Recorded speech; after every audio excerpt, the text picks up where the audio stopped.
quite a well-known fact now in the field of medicine that psychiatrists are the one profession that do not actually look at the organ that they're treating.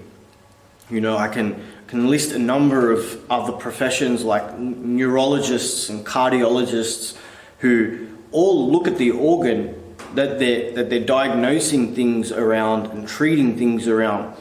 But psychiatry is the one that does not look at the organ that they're treating. And this makes the whole process of diagnosing and treating, you know, psychological illnesses really like a game of darts in the dark. You know, you come in, you list your symptoms, you get put in this box, and then you're given a medication treatment. You don't know if it's the right one for you. You don't know what's actually going on in the brain. So, you know, a lot of this treating and diagnosing, it's all a guessing game.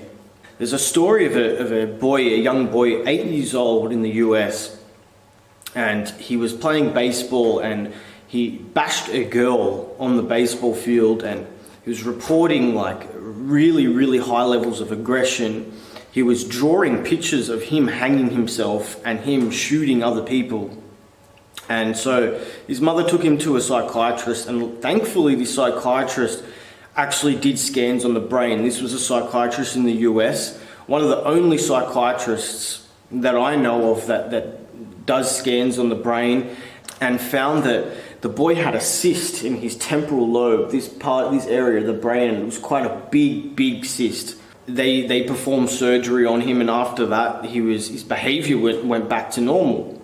But that just shows you, if he had gone to a regular psychiatrist who didn't perform scans on him, then we'd be treating those symptoms of aggression and suicidal thoughts and homicidal thoughts and those maladaptive behaviors without even considering that the boy had a cyst in his head and that the cyst was causing these behavioral issues and these suicidal thoughts and these homicidal thoughts.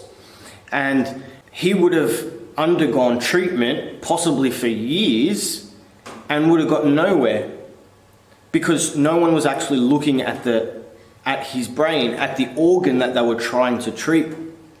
They were just trying to fix the psychological symptoms that he was displaying. We've got another example here of two patients with depression. With depression, you know, symptoms, two patients that come in with depression are going to make basically the same symptoms. You know, you're going to have the low self-esteem, you're going to have the emotions of sadness, you're going to have possibly the suicidal thoughts. But you can see here, it's evident that there are many different physical bases for depression. Patient 1 here has overactivity in the brain, whereas patient 2 here has underactivity in the brain. And that's important when giving treatments, because, you know, one medicine might work for one person, but it might not work for the other. And so without actually looking at the scans or looking at the brain and just diagnosing someone of the symptoms, like I said before, it's really like throwing darts in the dark. And the scary part about that is some medications have adverse side effects. So what a medication that might work wonders for this patient might give this patient, you know, more depression. And that's the problem. And that's the, I guess, the flaw with the approach in psychiatry at the moment, that there's no actually looking at the organ that they're treating.